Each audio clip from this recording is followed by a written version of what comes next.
Ah.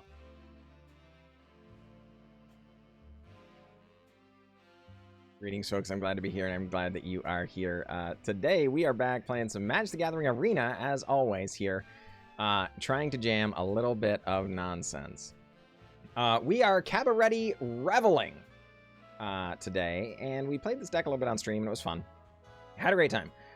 We have since seen a little bit of Cabaretti Revels, like kind of combo stuff, where they essentially top out at 3 and just use Grinning Ignis and just get a billion 1 and 2 drops onto the battlefield and just go off and try and win. But it's all kind of combo-y. This is more mid-rangey value-y. We're just trying to make our creatures cascade. That's all we want in life. We really just want to cascade, you know? Whenever you cast a creature spell, seek a creature card with lesser mana value, then put it onto the battlefield. It's not strictly cascade, but essentially it's cascade, right? So we're, you know, trying to do, we've got a reasonable number of 2-drops, some 1-drops, some 3-drops as well, but wait, there's more, 4 drops, 5 drops, and a couple of 6-drops as well, just to try and get as much cascading going on as possible and to have a good time. As far as the cards themselves, the Kuras are legendary, it's true, but even if we cascade into another one of our legendary dragon spirits, the Atsushi or the Kura, we get the on-death triggers, so it's really not that big of a deal. They're very powerful things to be doing. We also get Halana and Alena, which is very, very insanely powerful, particularly with the ability to grant haste. So we like those things. As far as the rest of it goes, though, let's just see if we can win some games, huh? All right, folks, here we are up against Ernan. And yeah, I think this hand is fine. We've got a little bit of a curve going on here into some Halana Alena. The Lizard Blade's giving double strike with Halana Alena is like, I don't know, kind of all I want to be doing in life. You know, give my Lizard Blades +2/+2, make them 3/3 double strikes is, you know, kind of some kind of unholy fantasy. Our opponent, though, going with a Swamp into Blightclimb Pathway and hitting us with Undercity Plunder. Wouldn't it be better if our opponent just elected not to be mean to us? You know, we have to discard a card, trying to decide if we want to discard another one. Elect not to. Just let them get what is presumably a land off of, or out of our library. Racketeer Boss going to do the thing. Put some of those treasures around here. Trying to decide which ones to go with. Do elect to go with Racketeer Boss and Rahilda. Opponent thinking about, they do get a Rockfall Vale. But of course, they may also have needed that land drop, so that's kind of inconvenient. Precipitous Drop, going to get rid of our Racketeer Boss. Inconvenient. And wait, what? Our opponent going immediately into the Tomb of Annihilation, trying to get those dungeons completed.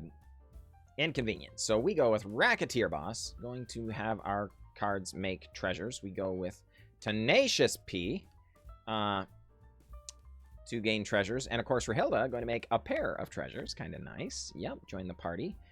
Then Tenacious Pup going to make a treasure as well. And then, of course, we want the Trample and Vigilance to go onto our double striking Lizard Blades. Don't mind if I do. Our opponent now here in a little bit of an awkward spot. Unless they have Black Source and Meathook Massacre, we just kind of run away with this game, right? Admittedly, we are soft to that, but it has to be that. And boom, they don't. Precipitous Drop does let them venture more. A little awkward. Each player loses 2 life unless they discard a card. Do we want to discard Halana Alena? No. Thank you, though. Cloister Gargoyle comes down, and we're going to get a land drop here. I can feel it. A land drop from Halana Alena just makes this thing hum. So please, give me a land drop. But wait, they're not quite done. Cloister Gargoyle. No! Fine, I guess. Tenacious Pup, not a land. But not the end of the world either. It will grow our Halana Alena when we get our untapped land next turn, which, of course, we will absolutely most certainly get. Arena would never mess us up that way. Opponent sitting here trying to decide if they want to block. They block the Racketeer Boss. Then they decide, no, they want to block the Lizard Blades. It was the same amount of damage either way. I really don't know. So then we go with Tenacious Pup, and we decide, let's hide the Lizard Blades over here on Racketeer Boss, just in case they do come up with that Meatug Massacre, which, of course, is the thing we're scared most of. Uren, thinking about things, trying to make decisions and plans. 5 mana available, 3 cards in hand. That Tomb of Annihilation, kind of doing things. Whoa! Junji. Coming off the top, we get a Forsaken Crossroads, and boom, it is an untapped land. Halana and Alena join the party. So we briefly debate where to go with the counters, and we decide, let's just put them over here in Racketeer Boss, because then we don't have to risk any of our Tenacious Pups. We don't have to risk the Racketeer Boss, and if they choose not to take it, they die. So these things are okay. Junji, unsurprisingly, jumps in front. Yep. And non-dragon creature card from the graveyard on the battlefield under your control. Choose, you lose 2 life. It's a Racketeer Boss from our bin. What's going on over there? We're about to find out. I'm confident. As the opponent, you know, contemplates and considers and decides and thinks and all that sort of thing, they decide, oh, well, we actually can't win anymore. So GG, opponent. GG. All right, folks, here we are up against Big Fed. Good luck, Big Fed. And yeah, I think this hand is fine. We briefly debate how to go about our land drop. Decide, what the heck. They're not going to be playing runes anyway. Let's just Tenacious Pup off of the Boseiju, who endures, and advance our own game plan. We go with then Mountain, Racketeer Boss, to put a little treasure production onto our Bellowsbreath Ogre, and a little Trample Vigilance 1/1 counter action on the Racketeer Boss.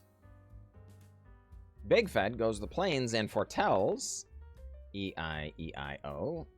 That's terrifying. Well, we go with the Cabaretti Revels. Just get in for 5 as well. The good news about this, folks, is that we get to play around the nasty Doomscar coming down this turn, but also kind of make our opponent respect our board. 5 damage a turn will kill them pretty quickly. Down to 9 already. So we just decide, how about another Cabaretti Revels? If they have a counterspell, fine. It gets it out of their hand, we get to Bellowsbreath Ogre later. If they don't, we get to Cabaretti Revels in earnest. Well, the opponent has Divine Purge. That's a serious bummer. We dislike that. Briefly debate how to go about this. We go with Cabaretti Revels. We get a 1-drop Tenacious Pup and a 1-drop Ascendant Packleader onto the battlefield, and Racketeer Boss does the thing. We do have our Tenacious Pup in hand, but we can't cast it off of Sokenzan. So we decide, you know what, let's just hold on to the Sokenzan, because we might need to make creatures off of it, and our opponent is at 9. Like, that's a pretty low life total, right? So, sit here considering just a little bit, decide to go with the Bellowsbreath Ogre, because we do make 2 treasures afterwards. So it's not quite free, but it's pretty close to free. And, you know, here we are on essentially an empty board. Very, very strong. And we know we have the opportunity to get some 2-drops. So we decide to go with the Lizard Blades equip here. To hide it under the Bellowsbreath Ogre, to play around more board sweepers. But also, I mean, it's got Double Strike, Trample, and Vigilance. Our opponent must answer Bellowsbreath Ogre, or they're going to die next turn. So we then decide, let's not overcommit to the board. Just wait. And Big Fed says, well played. And scoops him up. So GG, Big Fed, GG. Alright, folks, here we are up against CC. Good luck, CC. And yeah, this hand is fine. We've actually got a Tenacious Pup over here behind my shoulder, so I think the hand is good. Getting to go Tenacious Pup into either Racketeer Boss or Lizard Blades is good, right? Because the Racketeer Boss can make cards in our hand either close to or essentially free, but the Lizard Blades just getting Double Strike and Vigilance means, Trample and Vigilance means it's Double Strike, Trample, Vigilance. Holy crud, you know? So, all of these things are good.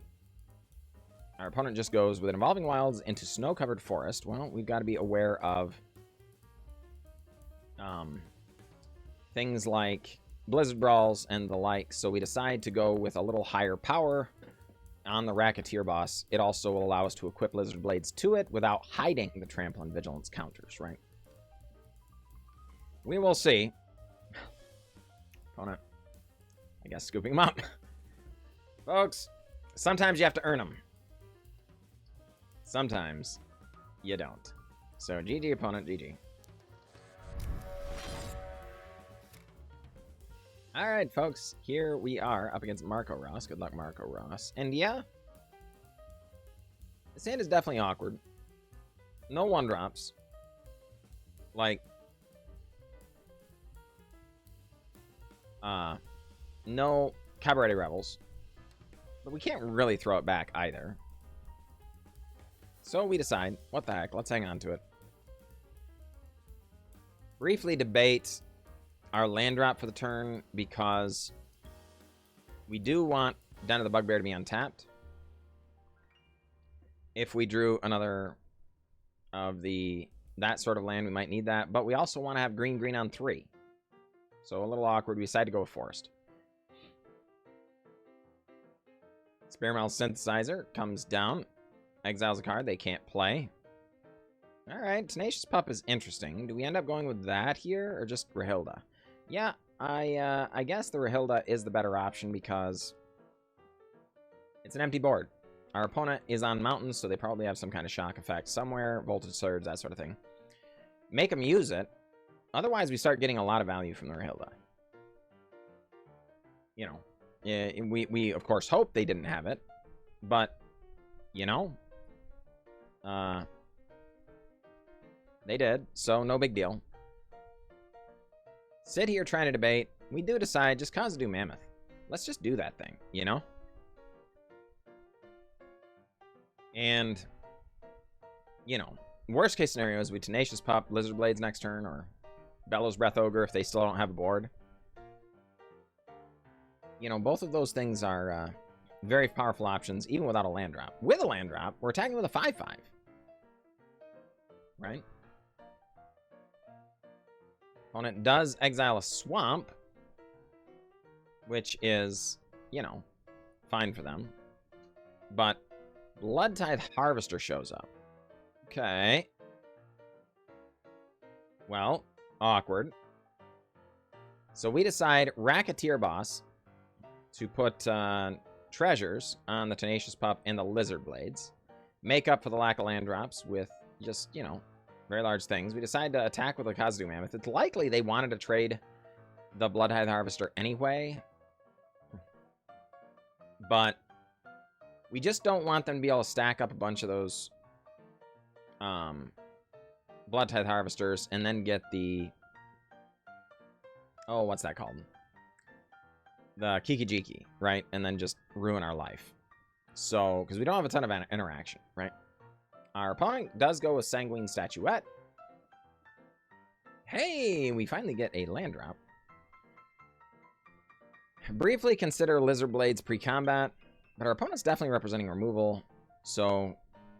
Oh, it's just Deadly Dispute? Okay. These things are fine. Sanguine Statuette grows. Or comes alive, doesn't grow. And they want to eat the Tenacious Pup. These things are okay. We aren't put off by that in the least bit. So we now have decisions to make. Bellowsbreath Ogre, we want to get down sooner rather than later to start getting the intensity to grow. But it doesn't trade well with Statuette, right? We also could have Lizard Bladed first because of the treasures, but then we don't get the Vigilance counter on Atsushi. And having a 5/5 flying Vigilance Trample, that's good. That's good, folks. Admittedly, our opponent is running black, so they could just have some kind of Doomblade effect. But, you know, they've already shown us, like, voltage surges and stuff. So it's likely they aren't running just strict Doomblade style action. And the 5th power, or I'm sorry, the 5th toughness makes it so voltage surge is very, very difficult to use against Atsushi. You'd have to have 2 of them. So we just figured, let's get big and evasive in the air. See if we can make our opponent's life miserable. Well, okay, darn it, here comes a Blood Tithe Harvester. That makes things awkward because they can now use the Blood Tithe Harvester to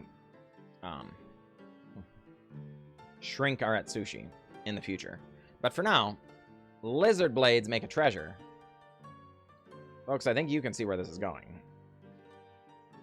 Because we're not being shy about it. Lizard Blades comes down. And Lizard Blades attaches. Why, you might ask? Well, because 10 damage in the air is a lot.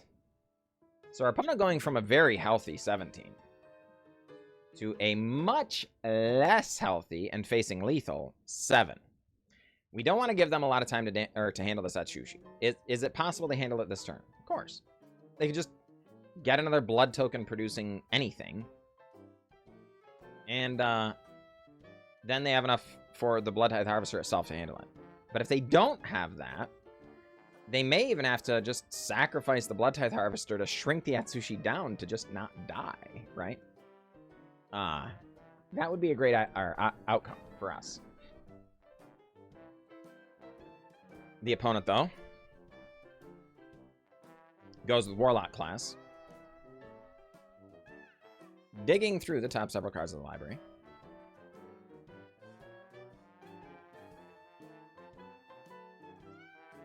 Yep.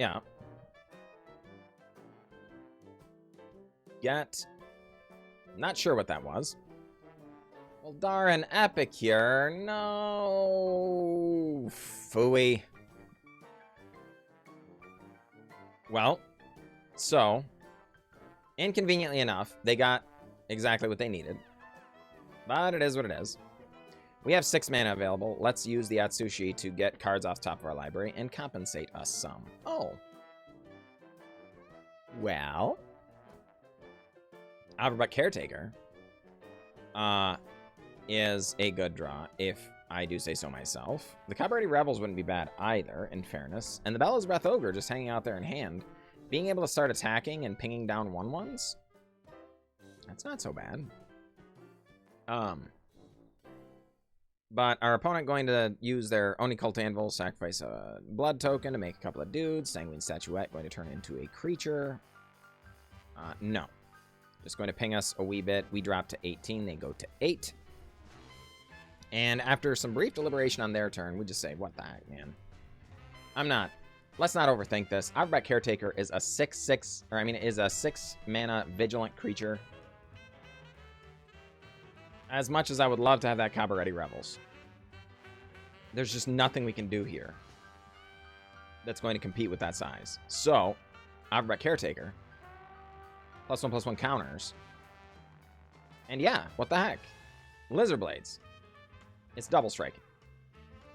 Let's go. Right? Yeah, okay. No vigilance, no trample. But our opponent is in a bit of an awkward spot. Yeah, I was going to say, they feel like they've got to block the Racketeer Boss because their life is so low. But if they're blocking the Racketeer Boss, they've probably just got to double block to just get it off the board finally.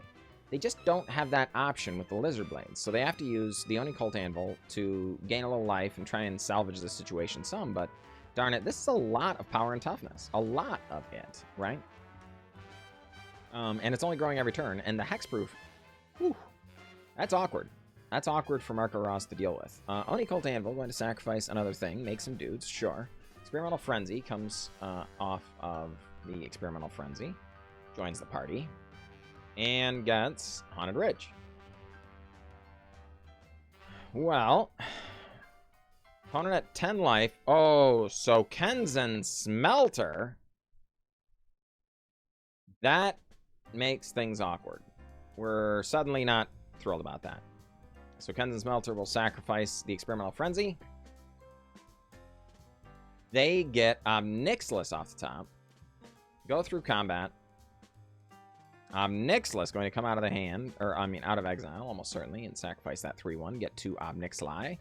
And this game was looking wrapped up in our favor, but darn it, they have made a solid comeback.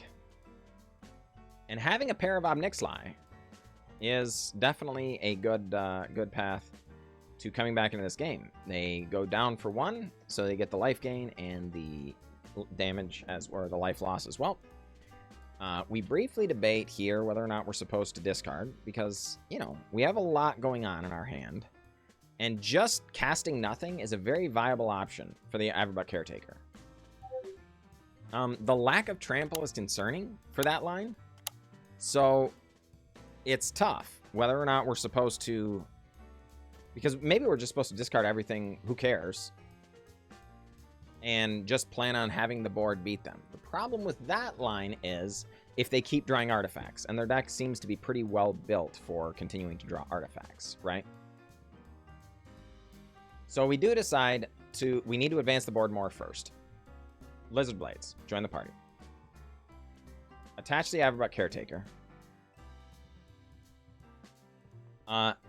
Make things awkward. Counters go on a different creature, so it's got to be the Lizard Blades. And we now have a 4/4 double strike and a 5/5 double strike. We're not hitting anyone with any of this. But it does make it a stonewalling situation. I think attacking there is... I mean, that's what we want to do because we want to try and tax their resources on board because they're taking away at us with the Onicult Anvils. The problem is the Sokenzan Smelter is going to make 3/1s. That's too much damage. We will just die. So we elect not to do the thing. Warlock class goes up. And Obnixilis goes down. Obnixilis goes up. We, of course, decide to discard a Forest. And opponent goes to 15. Yeah. Looking for a card from the top of our library to blow this game wide open.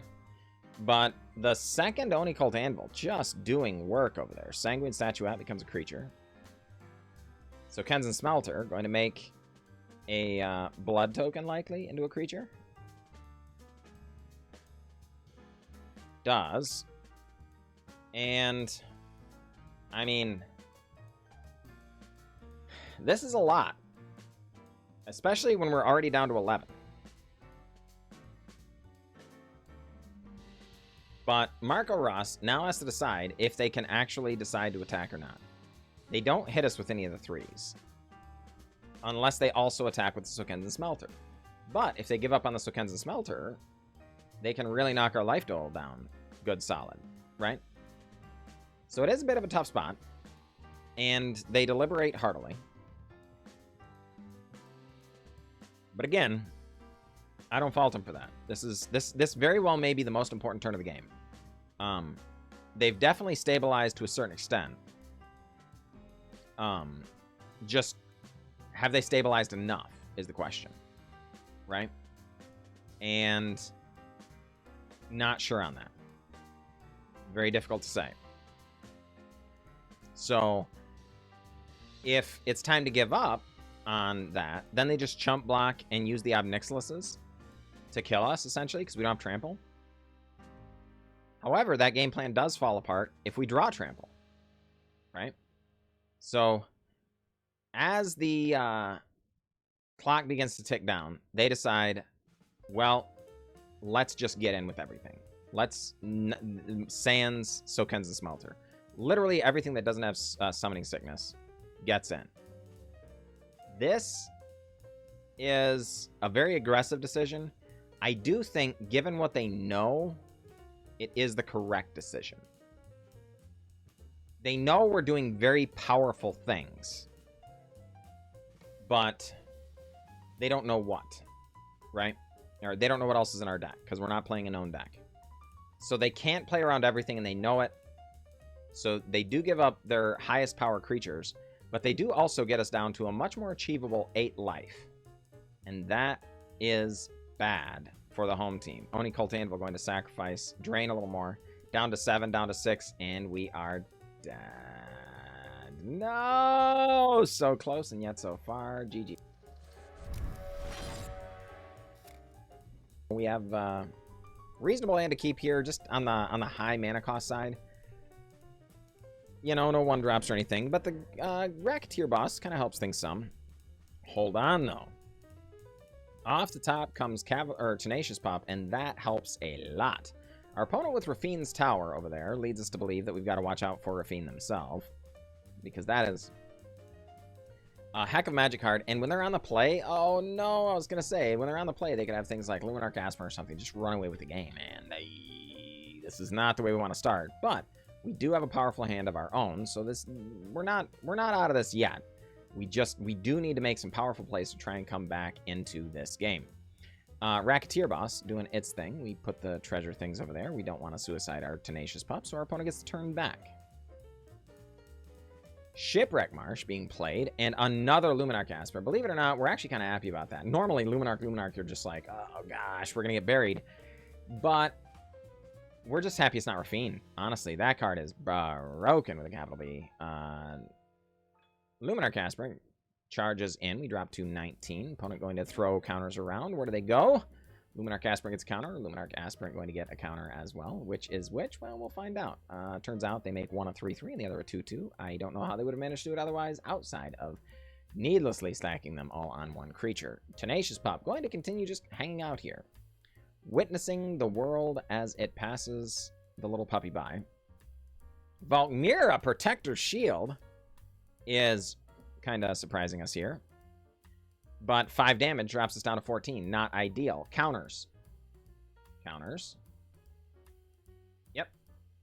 3/4/4/4. And we draw a land. Interesting. Well, ain't much else we can do, folks, besides slam this Alena and hope for something good. Darn it, we get a Tenacious Pup, which admittedly we're not upset by in the abstract, but Halana and Alena could have hit a 3-drop, and then we would have been back in this in earnest. As it is, Ascendant Packleader does grow, get Vigilance, Trample, and some counters. We're able to strike back, even up the score, 15-15. And the Luminarch Aspirants don't grow until the end step. So it was fine. I just feel like we had the opportunity, like if that had been Bellowsbreath Ogre or something like that, to just crash in and really, really wreak havoc on our opponent long term. As it turns out, that didn't happen. So, you know, whatever. Opponent, though, does actually have interesting decisions to make now, though, because they don't have any flyers, and the Ascendant Packleader is very large. Valmira Protector Shield is good. Oh, my goodness. There's Rafine. We are very, very sad to see that. No question about it. Luminarch Aspirant gets in. Going to connive. And discard a Wandering Emperor. Well, we could trade away the Ascendant Packleader, but I don't think that leads to victory.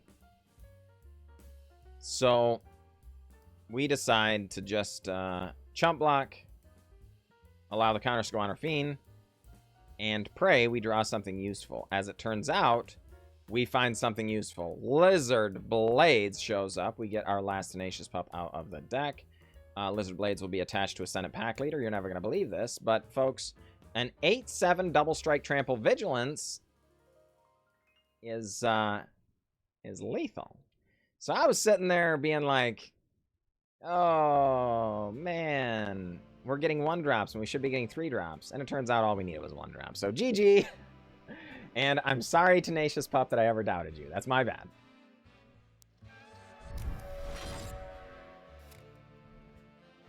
Alright, folks, we're up against Tibbs. Good luck, Tibbs. And yeah, I think this is a fine hand. We have an Avabruck Caretaker hanging out over there on the side. Again, no 1-drops, but we don't have a ton of 1-drops in the deck, so you know, you can't always expect to have that. Awkward that it shows up on 2. Tenacious Pup is just such a good card. Briefly debate whether or not to do it, and then decide, yeah, I mean, with the Racketeer Boss, it can be free. Otherwise, we can buff the Racketeer Boss. So, yeah, you know, just do the thing, you know. Alright, well, Tenacious Pup and a Workshop Warchief going to produce treasures when they come down. Tibbs on mono white. Interesting. Oh my goodness. We're living the dream, folks. Absolutely living the dream. Cabaretti Revels showing up, please. And thank you. Don't mind if I do. Racketeer Boss going to crash in for 3, which is a respectable amount of damage, folks. Not to be ignored. Portable Hole going to come on down. Cannot hit our Cabaretti Revels, but can take care of Racketeer Boss nicely. Not happy about it, but honestly, the Portable Hole could have been a lot more damaging. So Intrepid Adversary going to come down as a 3-1 lifelink of their own. Reckoner Bagbuster, though, going to get crewed up and crash in for 4. Hold on, we were the ones that were being aggressive, not but, you know, 1 turn ago. So inconvenient. But alas, it is what it is. Tenacious Pup going to come on down, do a little bit of, you know, treasure making and cascading, but we don't have any 0 drops in the deck. So just making it to the battlefield and making a treasure. More importantly, though, it does allow us to Workshop Warchief next turn, whether or not we get an untapped land, right? So that much is very good. The Tenacious Pup also does trade with the Intrepid Adversary. So our opponent's got to do something else. They could just crew up the Reckoner Backbuster again, which is fine. That's a lot of damage. But they don't gain any life that way, which is also nice. So, yeah, they've got decisions to make. Opponent elects to draw with Reckoner Backbuster, though. Which means no attacks. And they pass the turn. Hey, we get a land drop. That means we can Avabruck Caretaker if we want. Which is very, very tempting here. Avabruck Caretaker has hexproof. So, a little haste. Or, I mean, a little trample. A little vigilance on a hexproof creature. That's tempting. And we also get to do a little cascading. We already have a couple of 5-drops in our hand. It would be nice if we could hit one of the other 5-drops, you know? Or like a 4-drop or something, right? Oh my goodness, and we do hit the Kura! Yes! Feels good. Man, opponent looking at our Avabruck Caretaker going, oh no. And yeah, it's true, opponent. You have some work to do. Briefly debate putting the counters over on Tenacious P, because believe it or not, it becomes kind of nice there. It becomes a 3/4, so it can block the Hopeful Initiate very well. It can block the Intrepid Adversary very well, but no! Well, it has Doomscar. Alright, it's fine. The Kura does give us a 5/5, which is okay.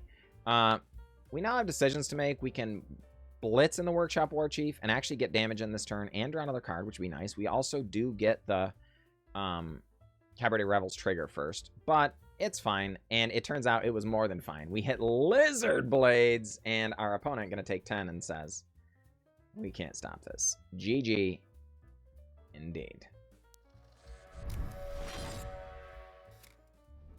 All right, folks, we are back, and man, I had a blast to play. We have played this deck several different times, including for a whole stream, so we have a relatively significant sample size. Over the course of this deck, it has had 3 separate versions, and we have gone a total of 32 and 24 with the deck. That works out to a 57% win rate, which is, again, that's in line with tier 1 strategies and stuff. All of this in ranked, for the record, not in the play queue or anything. And notably, it's 76% on the play, 41% on the draw. So this deck really, really wants to be on the draw, or I mean on the play. So I would recommend doing that, just choosing to be on the play. I would mention that the version 2 of the deck, we made several different changes, and it was actually only at a 44% win rate. So if we could kind of just and the first version actually only had just 1 game, so it's kind of not a reasonable sample size. So if we just eliminated versions 1 and 2 and just went with this 3rd version, we would have an even better win rate by a good chunk, right?